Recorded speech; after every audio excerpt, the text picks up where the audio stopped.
ಎಲ್ಲ ಕನ್ನಡದ ಮನಸ್ಸುಗಳಿಗೆ ನಮಸ್ಕಾರ. ಪ್ರಮುಖ ಹಾಗೂ ಸ್ವಾರಸ್ಯಕರ ಸುದ್ದಿಗಳೊಂದಿಗೆ ನಾನು ಅಂಧಾನಿ ಹಿಮಭಾಷಿ. ನೀವು ನೋಡ್ತಾ ಇದ್ದೀರಿ ಬಿಬಿ ನ್ಯೂಸ್ ಕನ್ನಡ. ಇದು ಫಸ್ಟ್ ಫೋಕಸ್.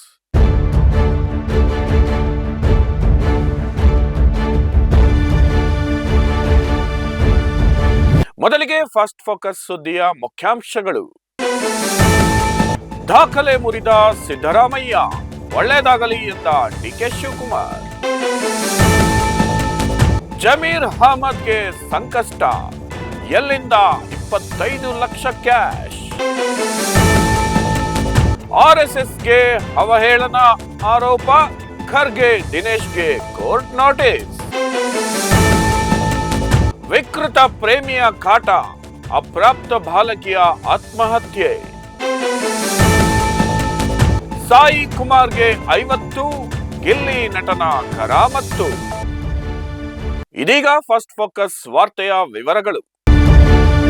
ದಾಖಲೆ ಮುರಿದ ಸಿದ್ದರಾಮಯ್ಯ, ಒಳ್ಳೆಯದಾಗಲಿ ಎಂದ ಡಿಕೆ ಶಿವಕುಮಾರ್.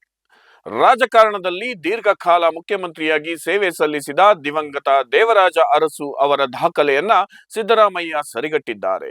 ಈ ಬಗ್ಗೆ ಸುದ್ದಿಗಾರರ ಜೊತೆ ಮಾತನಾಡಿದ ಅವರು, ಈ ಅವಧಿಯಲ್ಲಿ ಪೂರ್ಣಾವಧಿ ಮುಖ್ಯಮಂತ್ರಿಯಾಗಿ ಮುಂದುವರಿಯುವ ಆಸೆಯನ್ನು ಹೊರಹಾಕಿದ್ದಾರೆ. ತಮಗೆ ಹೈಕಮಾಂಡ್ ಮೇಲೆ ಸಂಪೂರ್ಣ ವಿಶ್ವಾಸವಿದ್ದು ವರಿಷ್ಠರು ತೆಗೆದುಕೊಳ್ಳುವ ನಿರ್ಧಾರವೇ ಅಂತಿಮ ಎಂದು ಅವರು ಸಂದರ್ಭದಲ್ಲಿ ಪುನರುಚ್ಚರಿಸಿದ್ದಾರೆ. ತಮ್ಮ ರಾಜಕೀಯ ಸಾಧನೆಯ ಬಗ್ಗೆ ಸಂತಸ ಹಂಚಿಕೊಂಡ ಸಿದ್ದರಾಮಯ್ಯ, ದೇವರಾಜ ಅರಸು ಅವರ ದಾಖಲೆ ಮುರಿಯಬೇಕೆಂಬ ಹಠ ನನಗಿರಲಿಲ್ಲ. ಜನರ ಆಶೀರ್ವಾದದಿಂದ ಈ ಮೈಲುಗಲ್ಲು ಸಾಧ್ಯವಾಗಿದೆ ಎಂದಿದ್ದಾರೆ. ಶಾಸಕ, ಉಪಮುಖ್ಯಮಂತ್ರಿ ಹಾಗೂ ಮುಖ್ಯಮಂತ್ರಿಯಾಗಿ ಕೆಲಸ ಮಾಡಿರುವುದು ತೃಪ್ತಿ ನೀಡಿದೆ ಎಂದು ಹೇಳಿಕೊಂಡ ಅವರು, ದಾಖಲೆಯ ಬಜೆಟ್ ಮಂಡಿಸಿರುವುದನ್ನು ನೆನಪಿಸಿಕೊಂಡಿದ್ದಾರೆ. ಯಾವುದೋ ದಾಖಲೆಗಳನ್ನು ಮುರಿಬೇಕು ಅಂತ ರಾಜಕೀಯ ಮಾಡಲಿಲ್ಲ, ಕಾಕ್ತಾಳೀಯ ಬಂದಿದೆ ಅಷ್ಟೇ. ಸೊ ದೇವರಾಜ ಅರಸರವರು ಎಷ್ಟು ವರ್ಷ ಮಾಡಿದ್ದಾರೆ, ಎಷ್ಟು ದಿನಗಳು ಮಾಡಿದ್ದಾರೆ ಅನ್ನೋದು ಗೊತ್ತಿರಲಿಲ್ಲ.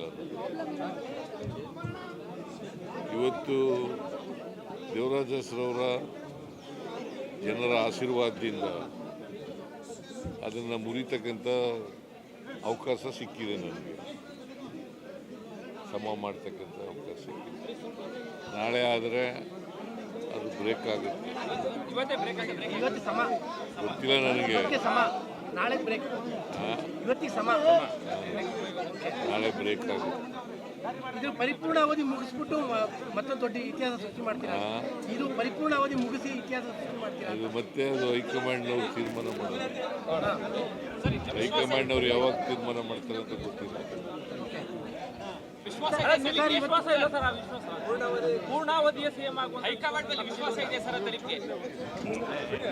ಇದೆ. ವಿಶ್ವಾಸ ಇದ್ದವರು ಚೀಫ್ ಮಿನಿಸ್ಟರ್ ಹೆಂಗೆ?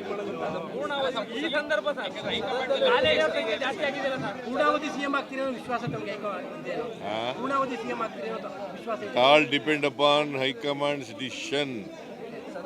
ಇನ್ನು ಸಿದ್ದರಾಮಯ್ಯ ಅವರ ಪೂರ್ಣಾವಧಿ ಸಿಎಂ ಆಸೆಗೆ ಪ್ರತಿಕ್ರಿಯಿಸಿದ ಡಿಸಿಎಂ ಡಿಕೆ ಶಿವಕುಮಾರ್ ಅವರಿಗೆ ಒಳ್ಳೆಯದಾಗಲಿ ಎಂದು ಹಾರೈಸುವ ಮೂಲಕ ಶುಭ ಕೋರಿದ್ದಾರೆ. ಪೂರ್ಣಾವಧಿವರೆಗೂ ನಾನೇ ಮುಖ್ಯಮಂತ್ರಿ ಆಗಿರ್ತೀನಿ ಅನ್ನೋ ವಿಶ್ವಾಸ ಇದೆ ಅಂತ ಸಿದ್ದರಾಮಯ್ಯ ಮತ್ತೆ ಹೇಳಿದ್ದಾರೆ ಸರ್ ಮೈಸೂರಲ್ಲಿ. ಈಗ ಒಳ್ಳೆಯದಾಗಲಿ, I wish you all the best, good luck. Sir high command ತೀರ್ಮಾನ ಅಂತ ಹೇಳ್ತಾ ಇದ್ರು, ಈಗ ಮತ್ತೆ ಅವ್ರಿಗೆ ಹೇಳಿಕೆ ಮತ್ತೆ ಗೊಂದಲ ಆಗೋದಿಲ್ವಾ ಅಂತ? ನೀವು ಗೊಂದಲ ಮಾಡ್ಕೊಳ್ತಾ ಇದ್ದೀರಿ, ನಮ್ಗೆ ಯಾರಿಗೂ ಗೊಂದಲ ಇಲ್ಲ, ನಿಮ್ಗೆ ಗೊಂದಲ ಇದೆ.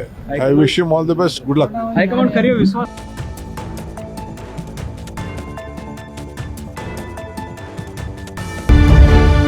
ಜಮೀರ್ ಅಹಮದ್ಗೆ ಸಂಕಷ್ಟ, ಎಲ್ಲಿಂದ 25 ಲಕ್ಷ ಕ್ಯಾಶ್. ಬಳ್ಳಾರಿಯಲ್ಲಿ ಬ್ಯಾನರ್ ಗಲಾಟೆ ವೇಳೆ ನಡೆದ ಫೈರಿಂಗ್ ನಲ್ಲಿ ಮೃತಪಟ್ಟ ಕಾಂಗ್ರೆಸ್ ಕಾರ್ಯಕರ್ತನ ಕುಟುಂಬಕ್ಕೆ 25 ಲಕ್ಷ ರೂಪಾಯಿ ನಗದು ಪರಿಹಾರ ನೀಡಿದ್ದ ಸಚಿವ ಜಮೀರ್ ಅಹಮದ್ ಖಾನ್ಗೆ ಈಗ ಹೊಸ ಸಂಕಷ್ಟ ಎದುರಾಗಿದೆ. ನಿಯಮ ಮೀರಿ ಇಷ್ಟೊಂದು ದೊಡ್ಡ ಮೊತ್ತದ ಹಣವನ್ನ ನಗದು ರೂಪದಲ್ಲಿ ನೀಡಿದ್ದಾರೆ ಎಂದು ಆರೋಪಿಸಿ ಹಿಂದೂ ಸಂಘಟನೆಯ ಮುಖಂಡ ತೇಜಸ್ ಗೌಡ ಅವರು ಆದಾಯ ತೆರಿಗೆ ಇಲಾಖೆಗೆ ಲಿಖಿತ ದೂರು ನೀಡಿದ್ದಾರೆ. ಆದಾಯ ತೆರಿಗೆ ನಿಯಮದ ಪ್ರಕಾರ 2 ಲಕ್ಷ ರೂಪಾಯಿಗಿಂತ ಹೆಚ್ಚಿನ ಹಣವನ್ನ ನಗದಾಗಿ ನೀಡುವಂತಿಲ್ಲ. ಹೀಗಿದ್ದರೂ ಸಚಿವರು 25 ಲಕ್ಷ ರೂಪಾಯಿ ಕೊಟ್ಟಿದ್ದು ಹೇಗೆ ಮತ್ತು ಆ ಹಣದ ಮೂಲ ಯಾವುದು ಎಂದು ದೂರಿನಲ್ಲಿ ಪ್ರಶ್ನಿಸಲಾಗಿದೆ. ಇದೇ ವಿಷಯವಾಗಿ ಕೇಂದ್ರ ಸಚಿವ ಎಚ್.ಡಿ. ಕುಮಾರಸ್ವಾಮಿ ಕೂಡ ಸರ್ಕಾರದ ವಿರುದ್ಧ ವಾಗ್ದಾಳಿ ನಡೆಸಿದ್ದಾರೆ. ಮೃತ ಕಾರ್ಯಕರ್ತನ ಕುಟುಂಬಕ್ಕೆ ನೀಡಿದ ಈ ಹಣ ಕಾಂಗ್ರೆಸ್ ಪಕ್ಷದ್ದೋ ಅಥವಾ ಸರ್ಕಾರದ ಹಣವೋ ಎಂದು ಅವರು ಕೇಳಿದ್ದಾರೆ. ಇಷ್ಟೆಲ್ಲ ನಡೆಯುತ್ತಿದ್ದರೂ ಐಟಿ ಇಲಾಖೆ ಏನು ಮಾಡುತ್ತಿದೆ ಎಂದು ಪ್ರಶ್ನಿಸಿರುವ ಕುಮಾರಸ್ವಾಮಿ ಈ ಹಣದ ಮೂಲದ ಬಗ್ಗೆ ತನಿಖೆಯಾಗಲಿ ಎಂದು ಒತ್ತಾಯಿಸಿದ್ದಾರೆ.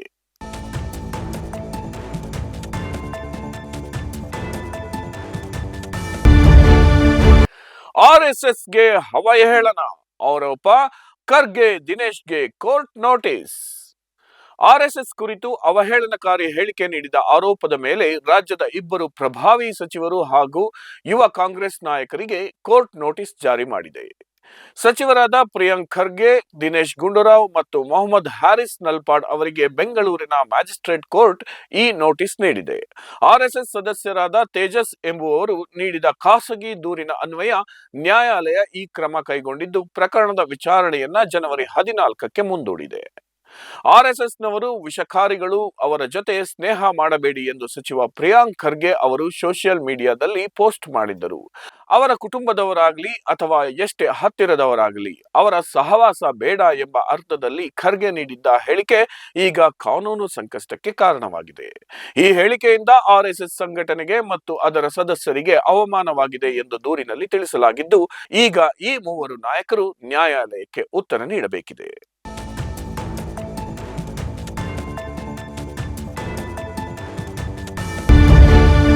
ಮೋದಿಗೆ ನನ್ನ ಮೇಲೆ ಕೋಪ ಇದೆ, ಒಪ್ಪಿಕೊಂಡ ಡೊನಾಲ್ಡ್ ಟ್ರಂಪ್.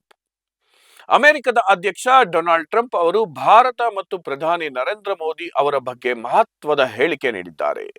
ರಷ್ಯಾದಿಂದ ತೈಲ ಖರೀದಿ ಮಾಡುವ ವಿಚಾರವಾಗಿ ಅಮೆರಿಕ ವಿಧಿಸಿರುವ ಸುಂಕಗಳಿಂದಾಗಿ ಪ್ರಧಾನಿ ಮೋದಿ ಅವರು ನಮ್ಮ ಮೇಲೆ ಅಸಮಾಧಾನಗೊಂಡಿದ್ದಾರೆ ಎಂಬ ವಿಷಯವನ್ನ ಟ್ರಂಪ್ ಹಂಚಿಕೊಂಡಿದ್ದಾರೆ.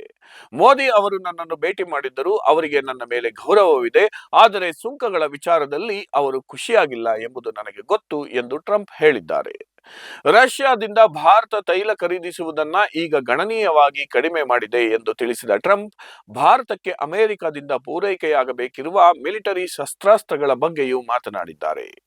ಭಾರತವು 68 ಅಪಾಚೆ ಹೆಲಿಕಾಪ್ಟರ್ಗಳಿಗಾಗಿ ಆರ್ಡರ್ ನೀಡಿದ್ದು, ಕಳೆದ 5 ವರ್ಷಗಳಿಂದ ವಿಳಂಬವಾಗುತ್ತಿರುವ ಬಗ್ಗೆ ಕಳವಳ ವ್ಯಕ್ತಪಡಿಸಿದೆ. ಈ ಸಮಸ್ಯೆಯನ್ನ ಈಗ ಬಗೆಹರಿಸಲಾಗುತ್ತಿದೆ ಎಂದು ಟ್ರಂಪ್ ಭರವಸೆ ನೀಡಿದ್ದಾರೆ.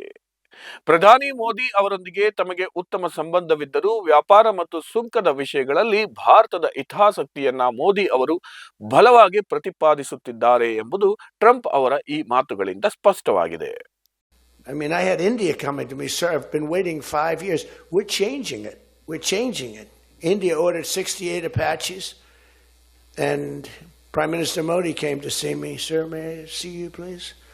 Yes, I have a very good relationship with him. He's not that happy with me because, you know, they're paying a lot of tariffs now because they're not doing the oil, but they are. They've now reduced it very substantially, as you know, from Russia. We're getting rich because of tariffs, by the way. I hope everyone understands that.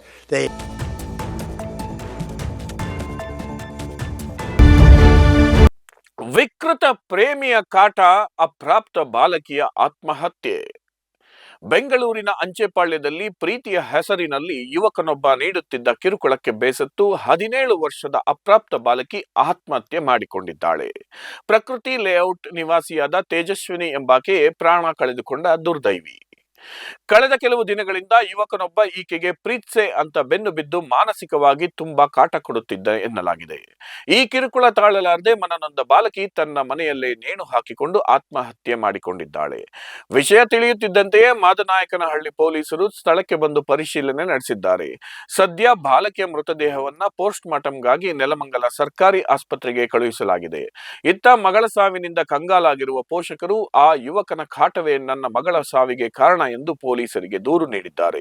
ಆರೋಪಿಯನ್ನ ಕೂಡಲೇ ಬಂಧಿಸಿ ಕಠಿಣ ಶಿಕ್ಷೆ ಕೊಡಿಸಬೇಕೆಂದು ಕುಟುಂಬಸ್ಥರು ಕಣ್ಣೀರಿಡುತ್ತಾ ಒತ್ತಾಯಿಸಿದ್ದಾರೆ.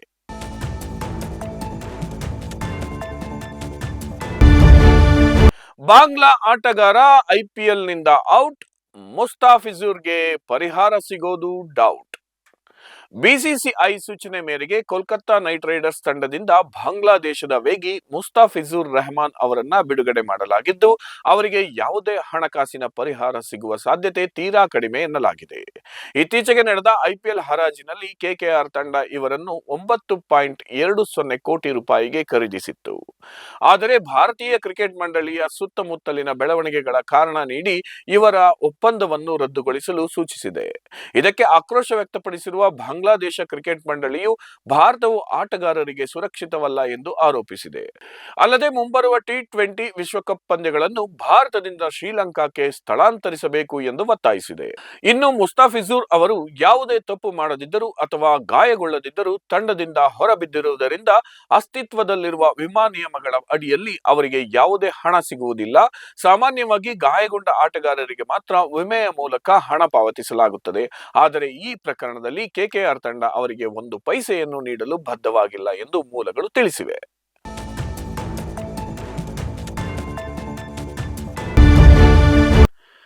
ಸಾಯಿ ಕುಮಾರ್ಗೆ 50, ಗಿಲ್ಲಿ ನಟನ ಕರಾಮತ್ತು.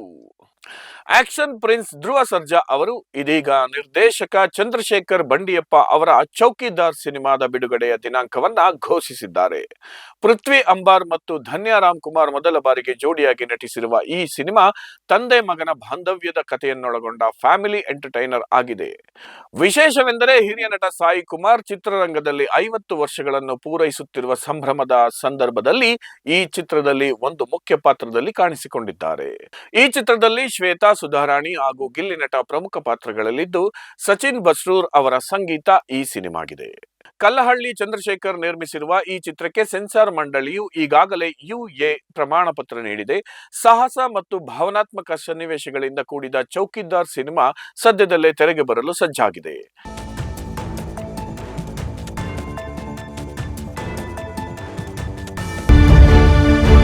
ಇದಾಗಿತ್ತು ಈ ಕ್ಷಣದ ನ್ಯೂಸ್ ಫಸ್ಟ್ ಫೋಕಸ್. ನೈಜ ಹಾಗೂ ತಾಜಾ ಸುದ್ದಿ, ಪ್ರಾಮಾಣಿಕ ವರದಿ, ನಿಷ್ಠುರ ವಿಶ್ಲೇಷಣೆಗಳಿಗಾಗಿ ಸದಾ ಗಮನಿಸಿ ವಿಬಿ ನ್ಯೂಸ್ ಕನ್ನಡ. ಇದು ಕನ್ನಡಿಗರ ಪ್ರತಿಧ್ವನಿ.